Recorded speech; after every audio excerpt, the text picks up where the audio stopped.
Hey guys, it's Jamie Scrimger here, second wife, stepmom of 3, and mom of 1. And you're listening to my podcast, where we talk about all things motherhood, stepmotherhood, and living a kick-ass life. If you're ready for raw and real conversations and are striving to live your very best life, then you are in the right place. Every week, I'll provide you with tips and strategies and mindset shifts to inspire you to live your own version of a kick-ass life, while bringing you along as I create my own. Hey guys, welcome back to the podcast.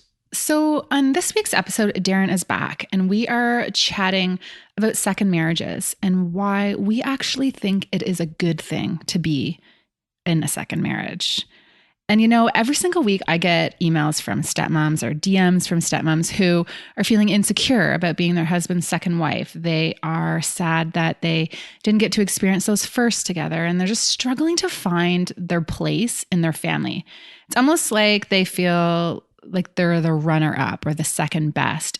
And honestly, I get it. I have been there. There were many times at the beginning of our relationship where I felt insecure about being the second wife, or like the first that Darren and I were experiencing in our marriage weren't as important because it was almost like a been there, done that for him. But honestly, that's just not the case. And there are so many reasons why being in a second marriage is actually a good thing and why it puts you at almost an advantage over people who are in first marriages. Now, that's not to say it's not hard as hell. It totally is. And the divorce rate for second marriages, especially when kids are involved, I think it's in the 70%. So it's not like it's super easy and you don't have to do the work. You absolutely do need to do the work on your marriage, especially when you're in a second marriage. But there are so many reasons why, if you are able to do the work, you're going to end up better for it. So today in this podcast, Darren and I are sharing 4 reasons why we think that being in a second marriage is actually a good thing. Let's dive in.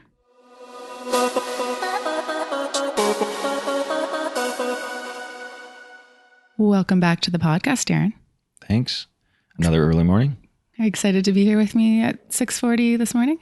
Excited as I can be to be up at 6:30 in the morning doing a podcast. Well, you know what? In the last podcast, you told everyone that you're always up this early. Well, I am up, but not usually doing a podcast. Whatever. All right. So today we are chatting about, I'm going to back up for a second. A few months ago, we were in the kitchen and we were just talking about our marriage and how things were going and how we feel at this point. So have we been married 7 years or 6 years? I always get confused. We've been married 6 years. 6 years. Okay. So we're coming up on our 6th wedding anniversary, right? Yes. I don't know why. Why can't I remember this? Yeah. 6. We've been together. Yeah, we've been together 7 years. We've been together 7 years. We're almost married. No. 7 years. I feel like we should know that for the record. So we are coming up on our 6th wedding anniversary, and I feel like our marriage is better than it's ever been. Yeah, it's really good. But we started talking about just second marriages in general. And there's this thing with second marriages where the stepmom often gets super insecure and feeling like it's not as important as the first marriage. And just there's, I guess, not even like a stigma around the second marriage, but just maybe some insecurities around it. And we were talking about why we actually think that there are so many pros to being in a second marriage versus a first. I agree. So that's today what I wanted to talk about, because it's really easy as a stepmom to get wrapped up in the fact that you didn't get his first and that he was with someone before and all of the insecurities that come with being the second wife. But there are so many reasons why that is a positive for your marriage. And we are going to dive into that today. And the other thing I think I should comment on is that as time goes on, a lot of people don't even know this is a second marriage. Yeah. You found that, I think. And I see that all the time when I meet friends that are older, say 50s or 60s, and you get talking and then they'll say, oh, we've been together 15 years. And you do the math and think, well, they either got married really late or this is a second marriage. But you would never know unless something like that comes up. And so I think after a while, and when you don't have the co-parenting and the kids grow up, that people don't even realize it's a second marriage. Yeah, it just is what it is. And I think that happens also just over time when you're in, even in the early stages. I don't even think about the fact that I'm your second wife, except for the fact that I talk about it every day as part of my platform. But if I didn't talk about it as part of my platform and have it in regular conversations, it wouldn't be something that I even think about. Like at the very beginning, I did feel like an outsider. I did feel like there were so many memories that I wasn't a part of. And I just was really struggling to find my place in our family and in our extended family, like with your parents and your sister and all of that. But now it is really is one of those things that as time goes on, it's not even a thing. Yeah. I think we've made our own traditions, and we've come together and blended things that have a lot of memories now. Yeah. So wonderful memories. I think so. Yeah. All right. So let's dive in, because we have 4 reasons why we think that it is actually a good thing to be in a second marriage versus a first. So the first one. Well, one thing I'm going to say, don't go get married once and then get married again, because the second time will be better. Yeah, because it is kind of hard. There is also there's a lot of difficulty that comes with it. But anyways, I get what you're saying. Yeah. Okay. But the first thing is that marriage, it gets better and stronger each year. So I've actually read a blog post about how when you are a stepmom, there is no honeymoon phase. Like you get married, you say I do, and you are in the trenches. You are dealing with an ex-wife, there's co-parenting, you have stepchildren. There's no time when you're just hanging out and being married together. And that's really there's no honeymoon phase. Yeah, you don't get that period where you date for a long time and then get married and breakfast in a few bed. Years before kids, because in our case, there were already kids involved. So you dive right into, being a stepmom. Yeah, I even think about that first year when we were married, or the first day after we got married. Like, we woke up in the hotel room, your parents had the kids, and we had to go pick up the kids and do Father's Day. Like, we didn't dive right into the honeymoon either. We dove right back into parenting. Yeah. So there's that, and there's a lot of struggles in that first year. And if you haven't listened to the first episode of this podcast, we talk about the first year of our marriage and how difficult it was, because it wasn't easy that first year. No, it's a big adjustment. It's adjustment for both of us. It's adjustment for the kids.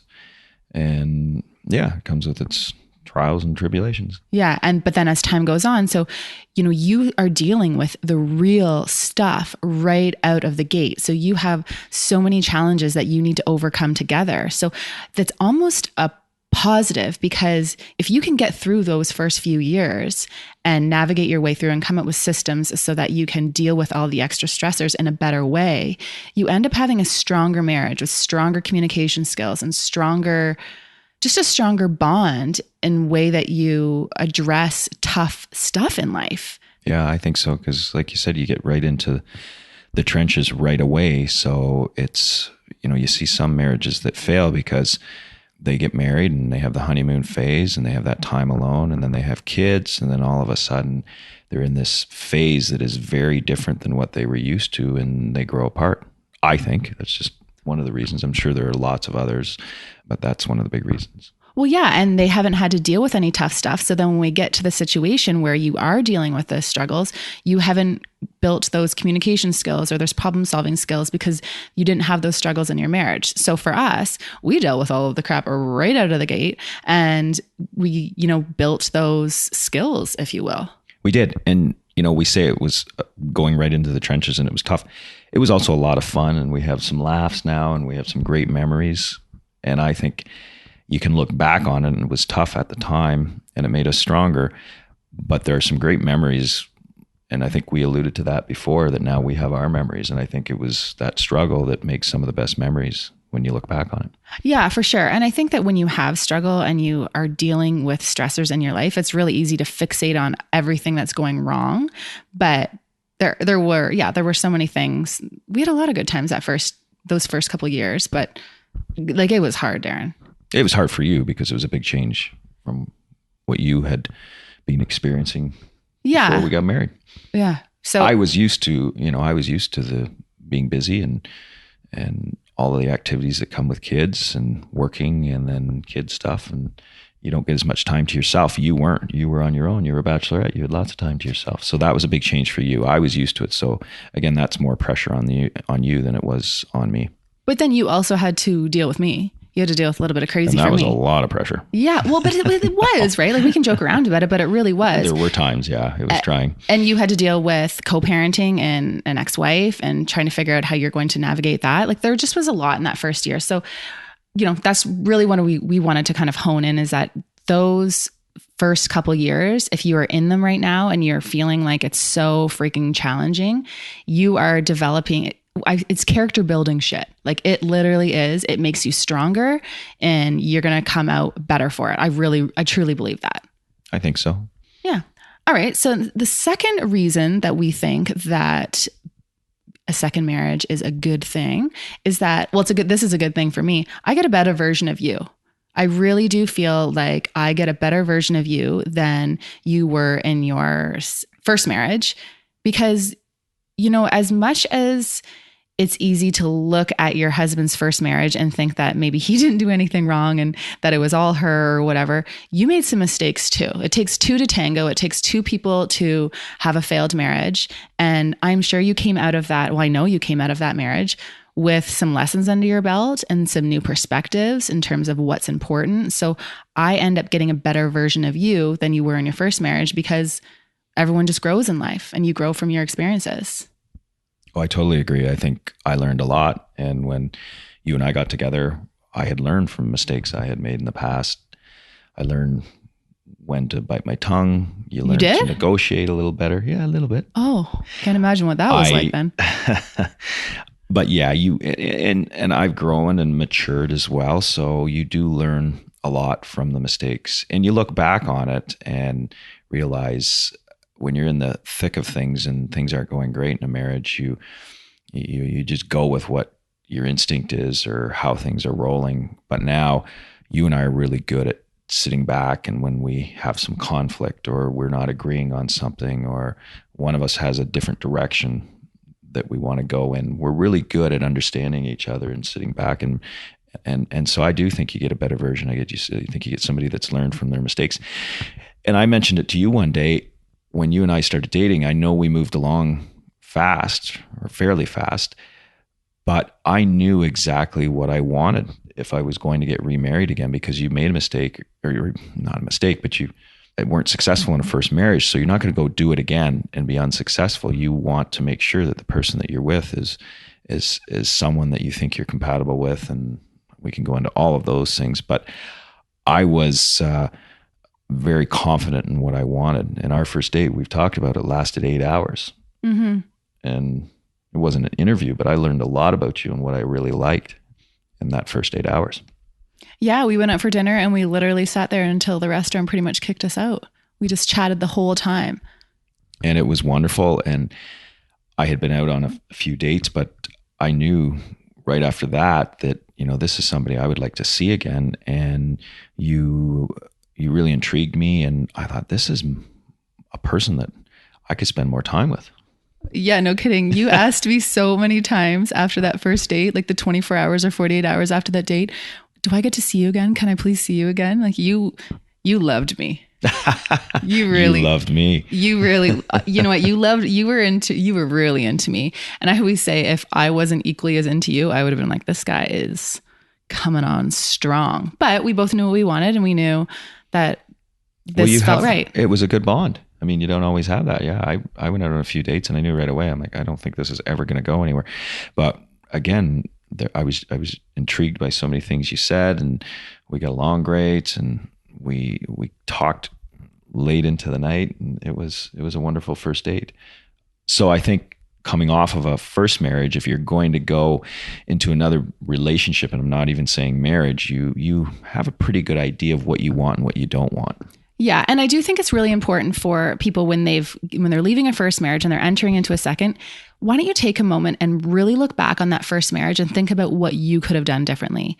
Because it's really easy when a relationship fails to sit there and remember all of the things that the person who you were married to did and why you are no longer. Like, you can blame the other person for so much. But I think it's really important to own your stuff and to think about how you could have approached situations differently. And you've done that, right? But I know there are people who leave their first marriage just kind of pissed off at the other person and have this anger and resentment and not owning how they maybe contributed to the end of the marriage. Because like I said, it does take two to tango.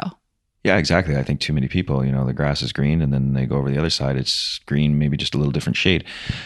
And you don't learn anything, where I think I learned a lot. And I think a lot of second marriages, the person that's in the second marriage has learned a lot from their first, I would think. Yeah. And I know when I go into my second marriage, I'm going to look back on what I'm just joking. Just joking. I love you, honey.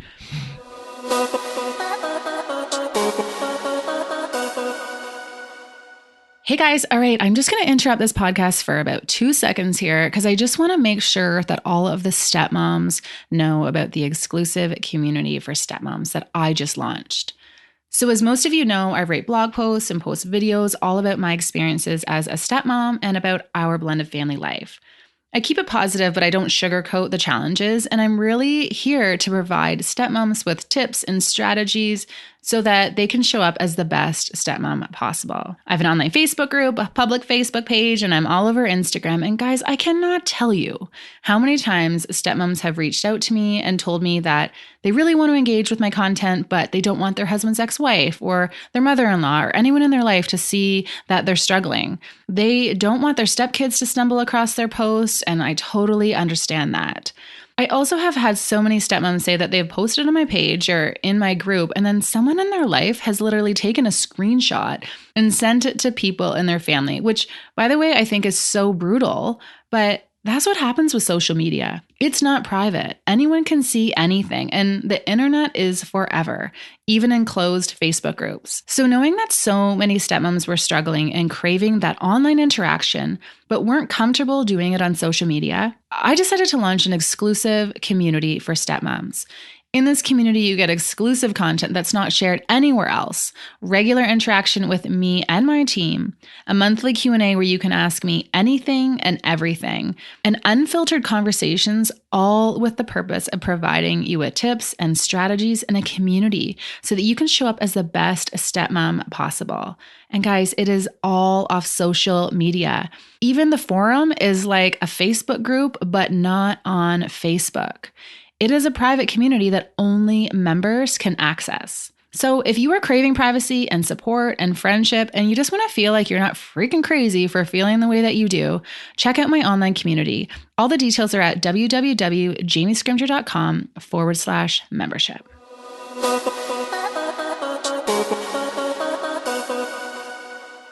All right, so what would you say your number one thing that you have taken from that first marriage that has helped us communicate better in this marriage? Like, is there anything that has really helped us in our problem solving and the way that we communicate with each other? I think the fact that we communicate regularly and you're pretty clear and concise when you don't agree with something, I think that's good, because I think too many people bottle it up, and it might cause conflict for a short period of time, but at least it gets it on the table. I've learned to not go to the beat of my own drum all the time. You have? Really? Anyways, I realized that, I might want something, and, I'll come to you and say, this is what I want to do. And you'll say, well, you're not asking, you're telling. And so I've learned to say, what do you think? Or are you in agreement to this? Or I think I've learned that. I've learned to bite my tongue sometimes and wait on things. You have, eh? Well, you're not agreeing to this. You should see the look on my face right now. I do think we address things as a team. And yeah, you do ask we just ask each other's input on certain things instead of just doing whatever we want, because we are a team, and how you act and things that you do impact me and the kids and vice versa. And that's actually something you've gotten a lot better of as our marriage has gone on too. Yeah. And I think we also, not because the business that you're in, but we will sit down at times and just look back at things and how did we handle something and what could we have done different. And I think that helps me too. When you say to me, yesterday morning, I was asking you something and I really needed attention and you were busy trying to get ready for work. And that's when I needed a hug. And when you tell me that, then I can cue next time that, okay, yeah, I'm busy and I have a lot going on in my head right now, but you really need something from me right now. And I have to make that a priority. And we've touched on that before, that sometimes in a first marriage, you're so busy trying to build your career, have a family, get kids to different sports, get them involved in things, that you get caught in the weeds and you forget about each other, or you forget about the most important thing, which is your spouse and your family. Yeah, for sure. And I do think just to kind of go back on that, that's something that a lot of people don't do. So what Darren was saying there, so yeah, yesterday I was telling him something and I was just telling him something that was really important to me and I was feeling a little emotional about. And I went to him and I told him, like, this is what's going on. What do you think? And you kind of one-worded me and you were multitasking. And I would say men aren't the best multitaskers from my experience. So you kind of brushed it off and you gave me a response, but it wasn't what I needed. So instead of me being like feeling rejected or feeling like my needs weren't being met and letting those emotions fester, when you came up to the bedroom, I was like, hey, so that would have been the time when you gave me a hug and kind of had a conversation with me about it. I was feeling just like you didn't even acknowledge that I'm struggling here right now. And we talked about it and then we moved on. So we literally address things as they come up so that we can do better next time. Yeah. And I think I'm becoming more aware of that. And I think that's a good thing, that sometimes as a husband with a second wife, we don't understand the things that you might be struggling with. And I'm starting to get a better understanding. So when I know that you were emotional and you needed a hug and you needed me to have a conversation with you, and I was busy doing what I thought was important, and then often I'll go to work or I'll go do my thing and then realize, wait a minute, I didn't take the cue there. So, in between meetings or something, I might shoot you a text, hey, love you, or give you that quick phone call. How's your day going? Or when I come up to the bedroom, say, I'm sorry, I was busy, but let's talk about this. Mm-hmm. I think I'm getting better at that. I think you're too. And I never used to do that, but I think that's really important in any marriage, not even just a second marriage. That's important in any marriage. So if you feel like your feelings aren't being met, or you feel like you're not getting fulfilled by your partner, it is entirely okay to tell them that and tell them what you need, because no one's mind readers. I don't know what you need and you don't know what I need unless we communicate it with each other. That's right. Right. Okay. So the third reason why I think that it's a positive thing to be in a second marriage is this is more about me. I have grown so much as a person because of the challenges that we have in our co-parenting relationship and custody schedules and all of the challenges that come with being a stepmom. Like I said before, it really is character building. And if you're open to it, you can grow so much from the challenges. And I'm talking communication here, my ability to communicate, my ability to pick my battles, look at the bigger picture. Like there are so many positives to the challenges that we've gone through. And I think I wrote a blog post on this before, why I'm grateful. I think I said I'm grateful for all the bullshit in my life, because it really has helped me grow and become a stronger person. Yeah, I agree. You've got a whole different outlook on things than you did 7 years ago when you jumped into this. So I think you have grown a lot. And I think you're really good now at saying, we've been down this before. We know what to expect. It changes every time, but we know what the outcome or what we can expect or what we can control and what we can't control. And I think you're very good now at navigating that. Yeah. And I think we both have grown from it too. But, there are so many extra stressors that come with being a stepmom and just going through all of the emotions. And if you're open to it, if you're ready to kind of do the work and work on yourself and reflect on yourself, all of the lessons that you learn in your step family dynamic can trickle into all other areas of your life. And I think that that's what's happened here. And that's what I'm really encouraged stepmoms to do is take your situations and instead of placing blame on everyone else, think about, okay, how can I grow from this? What have I learned here? How can we do things better next time? Because if you're open to those lessons, it will be beneficial to you everywhere in your life. Oh, I think so. And it is easy just to point the finger and blame, but sometimes the bigger person just has to accept what's going on. And it's easier to, when you hold that pent up anger and you don't resolve a situation, it's worse. It eats away at you. So there's times when, you have been really good at, let's just figure this out, whether it's with me, whether it's with my ex-wife, whether it's with the kids. And even though you may not actually do that, sometimes you will write things down, just what your thoughts are. And I think that's good too. Yeah. Even last night we were going to bed and I said, I'm just going to need to journal some stuff out right now. I just need to kind of process some stuff. And that's how I process things. But it's important to own what you're going through and your perspective instead of just placing blame on everyone else. Because if you're constantly blaming everyone else, even if they may be the ones who are causing the issues in your mind, you're not going to grow. So own your shit, find the lessons, and figure out a way that it can help you grow as a person, because that's invaluable. Yeah, because it's so easy to get caught up in when somebody else is playing petty games or making your life difficult, to let it eat at you. And I think, again, we're trying to stop that from happening. Even if it isn't our fault, we're really good now at just, let's put that away. Yeah. And I'm gonna go back on that. Like, even we don't feel like it's our fault sometimes, but there are two sides to every story, or there's three in this. Well, there's a lot of sides to every story, and everyone has a different perspective and sees things from a different lens. So whereas we could feel like something's someone else's fault, on the flip side, they could feel like it's us who's being like there's so many lenses to look at things through, and one of them is right, and we feel like we know what's right, but that's just our opinion, right? That's our perspective from it. So it's important to remember that as well. So you have to just kind of look at things from a bird's eye view. Yeah. And I think one of the things that I've thought about is, okay, am I angry over what's going on, or an angry person? I don't even know how you put it. Or is somebody else making me angry?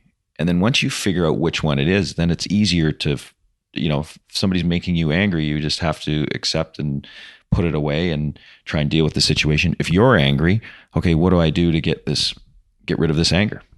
Yeah. I don't know if that makes sense or whether you understand, but that's usually the way I've been looking at situations lately is, okay, am I angry because of something that person has done, or am I just angry right now because of things going on in my life? And then I can look and say, okay, I'm angry because of something that person's done, but what am I going to do to accept it and move on and try and resolve it? Because you can't let someone control you. Yeah. You really can't. Yeah. Or you're going to be an angry, pissed off person for the rest of your life. Yeah. And if I'm angry, which is never, but if I'm angry, then I look at myself and say, okay, why am I angry over this? What is the big deal? How can we resolve this? Right. So yeah. So bird's eye view, dissecting the situation, and then trying to address it. Grow from it.